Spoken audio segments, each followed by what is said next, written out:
আসসালামু আলাইকুম। কেমন আছেন বন্ধুরা? বন্ধুরা, অবশেষে আমার চ্যানেলের জন্য আমি কিন্তু একটি কম্পিউটার কিনে ফেলেছি। এখন সেই কম্পিউটারের কি আছে সবগুলোই আপনাদের সাথে শেয়ার করব। কত টাকা দিয়ে কিনেছি সেটাও আপনাদের সাথে শেয়ার করব। শুধু দুঃখের বিষয় একটাই যে যন্ত্রপাতিগুলা প্রসেসর, RAM, মাদারবোর্ড, ঠিক আছে? যা কিছু আছে কেসিন, এগুলা আমি সবকিছু একটু লাগিয়ে নিয়ে আসছি। কারণ নতুন মানুষ, আমার মতন যারা নতুন আছেন তারা তো বুঝেন যে কোথায় কোনটা লাগাতে হবে, আবার কোনটাতে কতটুকু প্রেসার দিতে হবে, এগুলো বিবেচনা করে আমি সবকিছু শোরুম থেকে সেট আপ করে নিয়ে আসছি। ঠিক আছে? তো এখন আপনাদের সামনে আমি একটু উপস্থাপন করব যে আমার জিনিসগুলো যে সেট আপ করলাম কেমন চলতেছে এবং কি কাজে ব্যবহার করব, RAM কত, হার্ড ডিস্ক কত, মাদারবোর্ড কত, ঠিক আছে? সবকিছুই আপনাদের সাথে শেয়ার করব। শুধু সবাই একটু অপেক্ষা করুন। এখনই আমরা কিন্তু কাজে লেগে যাচ্ছি। তো সবাই কেউ খারাপ কোনো কমেন্ট করবেন না। কারণ আমার ঘরের অবস্থা খুবই খারাপ। ঠিক আছে? তো হচ্ছে এই যে কম্পিউটারটা যে একটা টেবিলের উপর রাখতে হয়, সেটাও কিন্তু আমি রাখতে পারি নাই। কারণ এই যে কষ্ট করে যে 25,000-26,000 টাকা দিয়ে যে কম্পিউটারটা নিলাম, ঠিক আছে? এরপরে আরেকটা টেবিল কিনতে গেলে টেক ভিডিওর জন্য একটা টেবিল যদি আমি বানাতে যাই, তাতেও কিন্তু 5-6,000 টাকা খরচ হবে, নরমালে বানাইলেও। তো এখনো পর্যন্ত সে কাজটা করে পারি নাই। তো এখন যে টেবিলে বসিয়েছি সেটা আপনাদেরকে দেখাবো। ঘরের যে জিনিস আছে সেটা দিয়েই বানানো হয়েছে। ঠিক আছে? তো আপনারা একটু সঙ্গে থাকুন। আম আমি আপনাদেরকে দেখানোর চেষ্টা করব। সবাই সঙ্গে থাকবেন এবং ভিডিওটি শেষ পর্যন্ত দেখবেন। ভিডিওটি যদি ভালো লেগে থাকে অবশ্যই একটি লাইক করবেন এবং আপনারা যারা নতুন এরকম কম্পিউটার সেটআপ করতে চাচ্ছেন, ঠিক আছে? কিনতে চাচ্ছেন, তারা আমার এটা দেখলে অবশ্যই ধারণা পেয়ে যাবেন যে কিভাবে কতটুকু নিলে হয় এডিটিং এর জন্য, প্রথমেই শুরু করার জন্য, ঠিক আছে? আ তাহলে আপনারা বুঝতে পারবেন। আর যাদের অভিজ্ঞতা আছে তাদের তো আছেই। তারা আমার এই ভিডিওটা দেখবে না সেটা আমিও জানি। তো যাদের একবারে আমার চেয়েও কম অভিজ্ঞতা আছে তাদের জন্য আজকের এই ভিডিওটি। তো চলুন আমরা একটু দেখে আসি আমাদের কম্পিউটার সেটআপটি। হ্যালো বন্ধুরা, দেখতে পাচ্ছেন আমার নতুন কম্পিউটার সেটআপটি। তো আমি সব লাইন দিয়ে রেখেছি। শুধু এখন কারেন্টের লাইনটা দেব। ঠিক আছে? এই প্লাগে কারেন্টের লাইনটা দেওয়ার পরে আপনাদেরকে দেখাবো যে এটাতে কেমন আসছে, কি কাজ করব। তো আমি কারেন্টের লাইনটা নিলাম। এখন কিন্তু লাইন দিয়ে দিলাম। এখন আমি সুইচটা দিয়ে দিলাম। সুইচটা দেওয়ার পরে এই যে লাইন কিন্তু চলে এসেছে। আপনারা যারা এরকম অল্প টাকাতে নিতে চাচ্ছেন তারা কিন্তু নিতে পারবেন। তো এখানে আমার কিন্তু দেখুন, আমি এখন পাওয়ারটা দেই আর বিস্তারিত আপনাদের সাথে একটু শেয়ার করি। এই যে আমি পাওয়ারটা দিয়ে দিলাম। ঠিক আছে?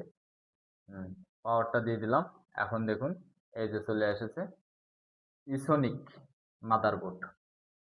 ঠিক আছে? মাদারবোর্ডের নাম হচ্ছে ইসোনিক। কিন্তু কম্পিউটার অন হয়ে গেছে, সম্পূর্ণ কাজ কিন্তু চলে এসেছে। এখন আপনি চাইলে কিন্তু কাজটা করতে পারবেন। ঠিক আছে? তো এখান থেকে আমি এটা একটু সরিয়ে দিই, কারণ ওটার জন্য মনে হচ্ছে একটু খারাপ দেখা যাচ্ছে। তো আমি এখান থেকে এই যে পেপারটা সরিয়ে দিই। হুম এখনো পর্যন্ত পেপারটা কিন্তু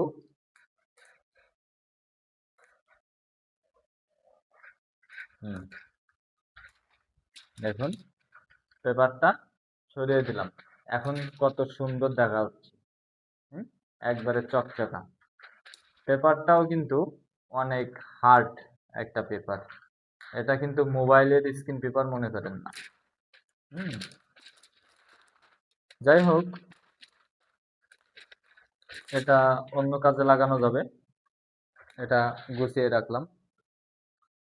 এখন আমার যে মনিটরটা আছে, ঠিক আছে? মনিটর, কিবোর্ড, মাউস প্যাড এবং এপাশে পিসি। তো এখানে আপনারা দেখতে পাচ্ছেন আমি কিন্তু প্রথমেই বলেছি আমার এখনো টেবিল গুছানো হয় নাই। ঠিক আছে? তো এই যে আমার বাচ্চাদের পড়ার টেবিলের উপর রেখে দিয়েছি। তো আমি যখন কাজ করি তখন সাধারণত এটা এভাবে নামিয়ে রাখি, এই যে নিচে। নামানোর পরে ঠিক এভাবে কিন্তু কাজটা করা হয়।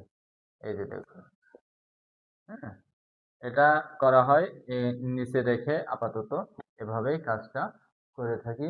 এই যে দেখতে পাচ্ছেন মাউসটা নড়তেছে, ঠিক আছে? হ্যাঁ, আর এই যে ডায়েরিটা দেখতে পাচ্ছেন, এখানে আমার সমস্ত জিমেইল, ঠিক আছে, ফেসবুক অ্যাকাউন্ট এগুলো এখানে লেখা আছে। তো সেটা আমি দেখে দেখে কম্পিউটারে সেট আপ করতেছি, ঠিক আছে? অলরেডি 2টা জিমেইল লগ ইন করেছি। আর এই যে ক্যাপকাট দেখতে পাচ্ছেন এপাশে, তারপর ওবিএস স্টুডিও, ফিল্মোরা অ্যাপ, ঠিক আছে? এগুলা সবই ডাউনলোড করেছি। এই যে ইউটিউব, ঠিক আছে? এগুলো সবই ডাউনলোড করেছি কাজ করার জন্য। এখনো কাজ করি নাই, মানে সবেমাত্র ডাউনলোড করে রাখতেছি। আর এখনো পর্যন্ত ইন্টারনেটের লাইনটা দিতে পারি নাই। লোকটাকে বারবার ফোন দিচ্ছি, আসতেছে না, ঠিক আছে? উনি অনেক ব্যস্ততা দেখাচ্ছে। তো এখানে আপনাদের সামনে একটু বলে নিই, আমার যে মনিটরটা আছে, মনিটরটা হচ্ছে হাই পাওয়ার। মনিটরের নাম হচ্ছে হাই পাওয়ার, এবং যে কিবোর্ডটা আছে, কিবোর্ডের নাম হচ্ছে এপিটেক। হুম, যে মাউসটা আছে, এই যে মাউসটা দেখতে পাচ্ছেন, এটাও কিন্তু এপিটেক কোম্পানির, ঠিক আছে? এই যে এপিটেক কোম্পানির, এবং যে পিসিটা আছে, সে পিসিটাও কিন্তু এপিটেক কোম্পানির। হুম,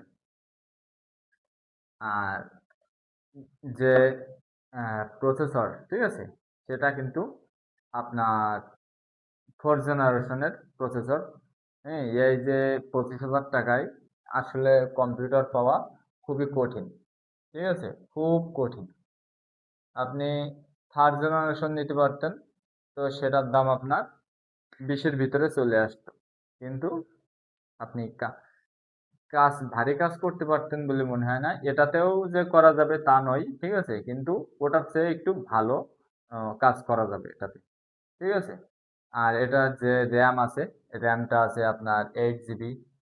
এর যে হার্ড ডিস্ক আছে আপনার 500, এবং এসএসডি আছে 128। হুম, আর এর র্যাম আছে আপনার 8 জিবি, ঠিক আছে?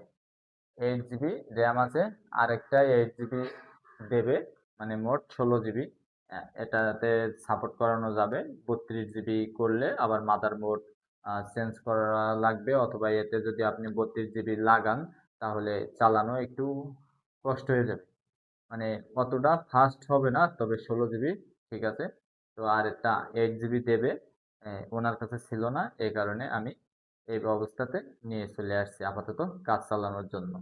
তো সবকিছু একে একে এই মোবাইল থেকে ইন্টারনেট কালেকশন করে আপনার চালাইতেছি, ঠিক আছে? তবে আহ, একটা বিষয় আপনাদেরকে একটু দেখিয়ে দিই, যে নতুন যখন এই লাইন দিবেন, ঠিক আছে? নতুন লাইন দেওয়ার সময় আপনাদের এই পিসিতে আর্থিং করতে পারে, পিসিতে আর্থিং করতে পারে, ঠিক আছে? এই যে পিসি, এখানে কিন্তু আর্থিং করে। আপনারা অবশ্যই এটা দেখে করবেন। এটার কারণ হচ্ছে, আপনারা এই যে বোর্ডটা দেখতে পাচ্ছেন, যে মাল্টিপ্লাগ, ঠিক আছে? এই মাল্টিপ্লাগটা আপনারা প্রথম যেভাবে দেবেন, তারপরে যদি আহ, দেখেন যে আর্থিং করতেছে, তাহলে তারপরে ঘুরাই দিবেন। ধরেন প্রথমে এভাবে দিলেন, এবার পরে এখান থেকে আপনারা এটাকে ঘুরিয়ে এদিকতে দিয়ে দিলেন, ঠিক আছে? মানে এই যে এরকম আছে না, এরকম আছে, আপনি এরকম প্রথম দিলেন, যদি দেখেন যে আর্থিং করে, তাহলে ওটাকে ঘুরিয়ে এদিকে দিয়ে দেবেন, ওই মাল্টিপ্লাগের ওই প্লাগটা। তাহলে তো বন্ধুরা, যদি আপনাদের আর্থিং করে তাহলে এখানে এরকম কেবল দিয়ে খবরদার আপনারা যেখানে সেখানে ধরবেন না। বিশেষ করে আমাদের এই মোবাইলের যে মাথাটা, ঠিক আছে, এই মাথায় খালি মাথায় হাত দিবেন না। এখানে আপনি একটা টেস্টার দিয়ে চেক করে নেবেন। আপনার পিসিতে যদি আর্থিং হয়ে যায় তাহলে কিন্তু এই কেবলের মাথায় আপনার কারেন্ট হয়ে যাবে, ঠিক আছে? এটা আমি কয়েকবার শর্ট খেয়েছি, এবং আমি ভাবলাম জিনিসটা আপনাদেরকে একটু জানানো উচিত, দেখানোর দরকার। এখানে লক্ষ্য করুন একটু খেয়াল করে, আমি একা করছি তো ভিডিওটি। এই যে দেখুন লাল জ্বলতেছে, কারেন্ট আছে, ঠিক আছে? তো আমি ঠিকমতো মোবাইলটা ধরতে পারি নাই। তো আপনারা দেখবেন। এখানে কিন্তু আমি দেখাতে পেরেছি। আপনারা একটু ভালো করে দেখবেন। তো ভিডিওটি কেমন হলো অবশ্যই জানাবেন কমেন্টের মাধ্যমে এবং যারা এখনো চ্যানেলটি সাবস্ক্রাইব করেনি অবশ্যই চ্যানেলটি সাবস্ক্রাইব করে পাশে থাকা বেল আইকনটি প্রেস করে রাখবেন। আল্লাহ হাফেজ। আসসালামু আলাইকুম।